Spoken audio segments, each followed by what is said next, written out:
ನಮಸ್ಕಾರ, ವಿಶ್ವವಾಣಿ ಟಿವಿಗೆ ಸ್ವಾಗತ.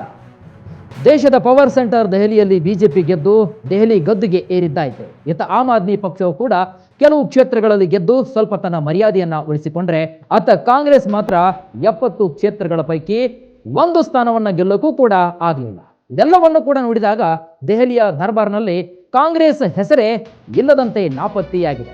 ಹಾಗಾದ್ರೆ ಕೆಂಪುಕೋಟೆಯಲ್ಲಿ ಜನರು ಕಾಂಗ್ರೆಸ್ಗೆ ನಿಜಕ್ಕೂ ಗೇಟ್ ಪಾಸ್ ಕೊಟ್ರ? ಇದೇ ಇವತ್ತಿನ ವಿಶೇಷ. ದೆಹಲಿಯಲ್ಲಿ ಕಾಂಗ್ರೆಸ್ ಬಾಗಿಲು ಬಂದ್. ನಾನು ವೀರೇಶ್ ಶಿವಾನಂದ್ ಅಂಬಿ.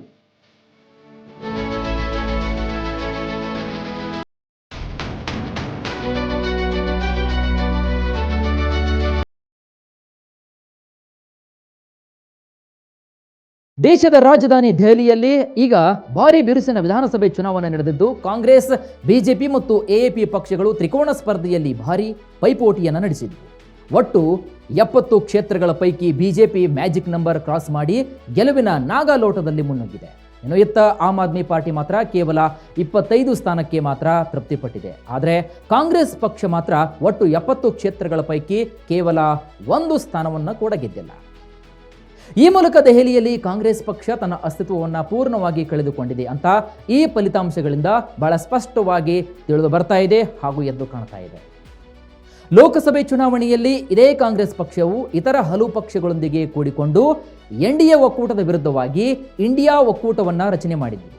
ಆ ಮೂಲಕ 2024ರ ಲೋಕಸಭಾ ಚುನಾವಣೆಯಲ್ಲಿ ಎನ್ಡಿಎ ಮೈತ್ರಿಕೂಟವನ್ನು ಹೇಗಾದರೂ ಮಾಡಿ ಸೋಲಿಸಲೇಬೇಕೆಂದು ಇಂಡಿಯಾ ಮೈತ್ರಿಕೂಟವು ಸಕಲ ಸಿದ್ಧತೆಯನ್ನು ಮಾಡಿಕೊಂಡಿದ್ದು. ಇಲ್ಲಿ ಇಂಡಿಯಾ ಮೈತ್ರಿಕೂಟ ಎಂಬುದು ಕೇವಲ ಹೆಸರಿಗೆ ಮಾತ್ರ, ಆದರೆ ಇದರ ನಿಯಂತ್ರಣ ಸಂಪೂರ್ಣವಾಗಿ ಕಾಂಗ್ರೆಸ್ನ ಹಿಡಿತದಲ್ಲಿತ್ತು ಹಾಗೂ ಕಾಂಗ್ರೆಸ್ನ ನಾಯಕರೇ ಅಂತ ಹೇಳಲಾಗಿದೆ. ಹೀಗಾಗಿ ಇಂಡಿಯಾ ಮೈತ್ರಿಕೂಟದಿಂದ ಕೆಲ ಪ್ರಾದೇಶಿಕ ಪಕ್ಷಗಳು ಕೂಡ ಇದೇ ಕಾರಣಕ್ಕೆ ಹೊರಬಂದಿವೆ. ಅಷ್ಟೇ ಯಾಕೆ, ರಾಹುಲ್ ಗಾಂಧಿ ಸಂಸತ್ತನ್ನು ಪ್ರವೇಶ ಮಾಡಲು ಉತ್ತರ ಭಾರತವನ್ನು ಬಿಟ್ಟು ದಕ್ಷಿಣ ಭಾರತದ ಕಡೆಗೆ ಅಂದರೆ ಕೇರಳದ ವೈನಾಡಿಗೆ ಪ್ರವೇಶವನ್ನು ಮಾಡಿದರು. ನಂತರ ತಮ್ಮ ಸಹೋದರಿ ಪ್ರಿಯಾಂಕಾ ಗಾಂಧಿ ವಾದ್ರಾ ಕೂಡ ಅವರನ್ನು ಉತ್ತರ ಭಾರತದ ಎಲ್ಲ ಕ್ಷೇತ್ರಗಳನ್ನು ಬಿಟ್ಟು ದಕ್ಷಿಣದ ಕಡೆಗೆ ಮುಖ ಮಾಡುವಂತೆ ಮಾಡಿದರು. ಹೀಗಾಗಿ ಕೇಂದ್ರದ ಬಹುತೇಕ ಕಾಂಗ್ರೆಸ್ ನಾಯಕರಿಗೆ ಉತ್ತರ ಭಾರತ ಸೇಫ್ ಅಲ್ವೇ ಅಲ್ಲ ಅಂತ ಇದರಿಂದ ಬಹಳ ಸ್ಪಷ್ಟವಾಗಿ ಎದ್ದು ಕಾಣ್ತಾ ಇದೆ. ಚುನಾವಣೆಯ ಫಲಿತಾಂಶಕ್ಕೂ ಮುನ್ನ ಸಾಕಷ್ಟು ಸಮೀಕ್ಷೆಗಳು ತಮ್ಮ ವರದಿಯನ್ನ ಪ್ರಕಟಿಸಿದ್ವು. ಅವುಗಳಲ್ಲಿ ಬಿಜೆಪಿಗೆ ಬಹುಮತ ಇದ್ರೆ ಆಮ್ ಆದ್ಮಿ ಪಕ್ಷಕ್ಕೆ 20ರಿಂದ 25 ಸ್ಥಾನಗಳನ್ನು ನೀಡಿತ್ತು. ಇನ್ನು ಕಾಂಗ್ರೆಸ್ ಪಕ್ಷಕ್ಕೆ ಎಲ್ಲಾ ವರದಿಯಲ್ಲಿ 1 ಸ್ಥಾನವನ್ನು ನೀಡಲಾಗಿತ್ತು. ಆದರೆ ದುರ್ದೈವದ ಸಂಗತಿ ಏನಪ್ಪಾ ಅಂತಂದ್ರೆ, ಚುನಾವಣಾ ಫಲಿತಾಂಶದಲ್ಲಿ ಮಾತ್ರ ಕಾಂಗ್ರೆಸ್ 1 ಮತಕ್ಷೇತ್ರದಲ್ಲೂ ಕೂಡ ಗೆಲುವನ್ನು ಸಾಧಿಸಿಲ್ಲ. ಅದರಲ್ಲೂ ಹಿಂದೂ ವಿರೋಧಿ ಹೇಳಿಕೆಗಳನ್ನು ಯಥೇಚ್ಛವಾಗಿ ಕೊಟ್ಟಿದ್ದು ಇದು ಎಲ್ಲೋ ಒಂದು ಕಡೆ ಚುನಾವಣಾ ಫಲಿತಾಂಶದ ಮೇಲೆ ಭಾರಿ ದೊಡ್ಡ ಪರಿಣಾಮವನ್ನು ಉಂಟು ಮಾಡಿದೆ. ಅದರಲ್ಲೂ ಕಾಂಗ್ರೆಸ್ ಈ ಬಾರಿ ದೆಹಲಿ ವಿಧಾನಸಭಾ ಚುನಾವಣೆ ಸೋಲಲು ಪ್ರಮುಖ ಕಾರಣಗಳು ಕೂಡ ಇವೆ. ಹೀಗೆ ಸಾಕಷ್ಟು ಮಟ್ಟದಲ್ಲಿ ತಜ್ಞರು ತಮ್ಮ ಅಭಿಪ್ರಾಯಗಳನ್ನು ವ್ಯಕ್ತಪಡಿಸಿದ್ದಾರೆ. ಆ ಕಾರಣಗಳು ಯಾವುವು ಅಂತ ನಾವು ನೋಡೋದಾದ್ರೆ, ದೆಹಲಿಯಲ್ಲಿ ಮಾಜಿ ಸಿಎಂ ಅರವಿಂದ್ ಕೇಜ್ರಿವಾಲ್ ಜೊತೆಗೆ ಕೈ ಜೋಡಿಸಿದ್ದು ಯಾಕಂದ್ರೆ ಭ್ರಷ್ಟಾಚಾರದ ಆರೋಪವನ್ನು ಹೊತ್ತು ಜೈಲು ಪಾಲಾಗಿದ್ದಂತಹ ಕೇಜ್ರಿವಾಲ್ ಅವರನ್ನ ಚುನಾವಣೆ ದೃಷ್ಟಿಯಿಂದ ಸಪೋರ್ಟ್ ಮಾಡಿದ್ದು ಎಲ್ಲೋ ಒಂದು ಕಡೆಗೆ ಕಾಂಗ್ರೆಸ್ಗೆ ಮುಳುವಾಗಬಹುದು ಅಂತ ಕೂಡ ಹೇಳಲಾಗಿದೆ. ಸತತ 3 ಬಾರಿ ಅಧಿಕಾರದ ಗದ್ದುಗೆಯನ್ನ ಹಿಡಿದಿದ್ದಂತಹ ಎಎಪಿ ಜೊತೆಗೆ ಕೈ ಜೋಡಿಸಿದರೆ ವರ್ಕೌಟ್ ಆಗಬಹುದು ಎಂಬ ದೊಡ್ಡ ಪ್ಲಾನ್ ಕೂಡ ಹಾಕಿಕೊಂಡಿದ್ದು ಇದು ಕೂಡ ಎಲ್ಲೋ ಒಂದು ಕಡೆ ಸೋಲಲು ಪ್ರಮುಖ ಕಾರಣವಾಗಿದೆ. ಪ್ರತಿಯೊಂದಕ್ಕೂ ಕೇಂದ್ರ ಸರ್ಕಾರ ಮತ್ತು ಮೋದಿ ಹಾಗೂ ಎನ್ಡಿಎ ನಾಯಕರ ವಿರುದ್ಧ ಬಹಿರಂಗ ಹೇಳಿಕೆಗಳನ್ನು ಕೊಟ್ಟಿದ್ದು, ಇದರ ಪರಿಣಾಮವಾಗಿ ಎಸ್ಸಿ ಎಸ್ಟಿ ಒಬಿಸಿ ಮತಗಳು ಬಿಜೆಪಿ ಕೈ ಹಿಡಿದಿದ್ದು, ಇನ್ನು ದೆಹಲಿಯಲ್ಲಿ ಜಾಟ್ ಮತ್ತು ಗುಜ್ಜರು ಮತ್ತು ಪೂರ್ವಾಂಚಲದ ಜನರ ಮತ ಸಂಪೂರ್ಣವಾಗಿ ಬಿಜೆಪಿ ಸೆಳೆಯುವಲ್ಲಿ ಯಶಸ್ವಿಯಾಗಿದೆ. ಹಾಗೂ ಕಾಂಗ್ರೆಸ್ ಸೋಲಿಗೆ ಇದು ಬಲವಾದ ಕಾರಣವಾಗಿದೆ.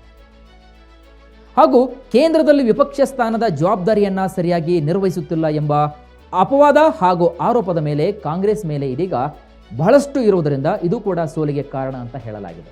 ಜೊತೆಗೆ ಮಹಿಳಾ ಮತ್ತು ಮಧ್ಯಮ ವರ್ಗದ ಮತದಾರರು ಈ ಬಾರಿಯ ಚುನಾವಣೆಯಲ್ಲಿ ಬಿಜೆಪಿಗೆ ಹೆಚ್ಚಿನ ಒಲವನ್ನು ವ್ಯಕ್ತಪಡಿಸಿದ್ದು ಕಾಂಗ್ರೆಸ್ ಪಾಲಿಗೆ ಇದು ಸ್ಪಷ್ಟವಾದಂತಹ ಕಂಟಕವಾಗಿದೆ.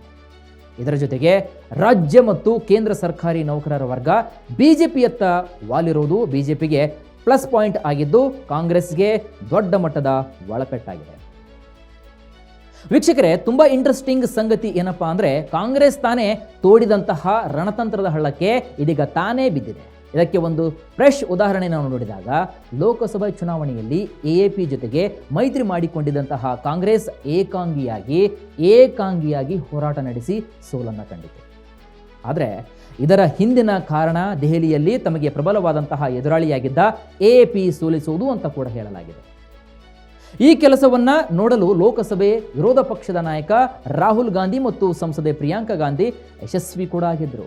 ಇನ್ನು ಮತದಾನದ ಕೊನೆಯ 15 ದಿನಗಳಲ್ಲಿ ರಾಹುಲ್ ಮತ್ತು ಪ್ರಿಯಾಂಕಾ ಗಾಂಧಿ ವಾದ್ರಾ ಇಡೀ ತಮ್ಮದೇ ಆದಂತಹ ರಾಜಕೀಯ ಸ್ಟ್ರಾಟಜಿಗಳನ್ನು ಮಾಡುವುದರ ಮೂಲಕ ಚುನಾವಣೆಯ ದಿಕ್ಕನ್ನೇ ಬದಲಾಯಿಸಿದರು ಎಂಬ ಮಾತುಗಳು ಕೂಡ ದೆಹಲಿಯ ರಾಜಕೀಯ ವಲಯದಲ್ಲಿ ಕೇಳಿಬಂದಿವೆ.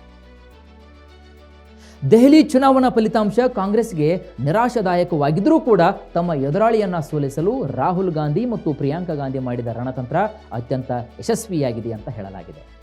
ಯಾಕಂದರೆ ಎಎಪಿ ಮತ್ತು ಕಾಂಗ್ರೆಸ್ ನಡುವಿನ ಸಂಘರ್ಷ ಏನಿದೆಯಲ್ಲ, ಬಿಜೆಪಿ ಲಾಭವನ್ನಾಗಿ ಮಾಡಿಕೊಂಡು ಮ್ಯಾಜಿಕ್ ನಂಬರ್ ದಾಟಿದೆ. ಈ ಮೂಲಕ ಹರಿಯಾಣ ಮತ್ತು ಗುಜರಾತಿನ ವಿಧಾನಸಭಾ ಚುನಾವಣೆಯನ್ನ ಆಗಿರತಕ್ಕಂತಹ ಒಂದು ಸೇಡನ್ನು ದೆಹಲಿಯ ಈ ಚುನಾವಣೆಯಲ್ಲಿ ತೀರಿಸಿಕೊಂಡಂತೆ ಕಾಣಿಸ್ತಾ ಇದೆ ಕಾಂಗ್ರೆಸ್. ಇನ್ನು 2013ರ ಚುನಾವಣೆಯಲ್ಲಿ ಕಾಂಗ್ರೆಸ್ ಕಳಪೆ ಸಾಧನೆಗೆ ಪ್ರಮುಖ ಕಾರಣವಾಗಿದ್ದು ಎಎಪಿ ಮತ್ತು ಅರವಿಂದ್ ಕೇಜ್ರಿವಾಲ್ ಅಂತ ಕೂಡ ಹೇಳಲಾಗಿದೆ.